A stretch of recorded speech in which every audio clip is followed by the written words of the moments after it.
Еврейчүүдийн жишээ авъя. Бүтэнсэ өдөр болгон саббат гэдэг те удмаараа цуглаад өөрсдийнхөө амьдралын замнал сайн хийж байгаа төслүүдэд хоорондоо хуваалцаад дандаа тийм оюунлаг үйл ажиллагаанууд хийж байгаа. Ингэж оюунлаг үйл ажиллагаануудыг хийжсэнээр хүүхдүүдтэй ч тэр зөв үлгэр дуурайл үзүүлж чинь өөрсдөө ч гэсэн хоорондоо мэдээлэлээ солилцоод амьдралаа сайжруулах, нэг нэгнийгээ тэтгэх, community ахын дүүс гэдэг энэ утгаараа явж байгаа урагшилж байгаа. Гэтэл манайх яадаг вөхөр ууж идэн хамаатан саднуудаараа цуглан за яг мэдээж нэг нэгнийгээ хүндлэх байх.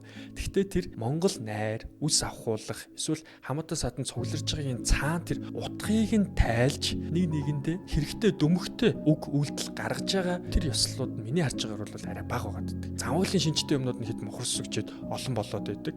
Харин яг тэр ухааныг нь сургаж байгаа тэр зүйлс нь бол маш одоо бага болоод байна л да. Энэ ураг удмынхаа цаг хугацаануудыг хамт өнгөрөөхдөө илүү соёнгийн гэрүүлэх шинжтэй өөрсдрүүгээ чиглэсэн зүйлүүдийг хийх хэрэгтэй. За өөрсдрүүгээ чиглэсэн зүйлүүдийг хийж ураг удмаа цуглуулж чадахгүй махад харин удмынхаа хүмүүст нөлөөлөе гэж бол өөрөө өөрийгөө л хичээж гисэн.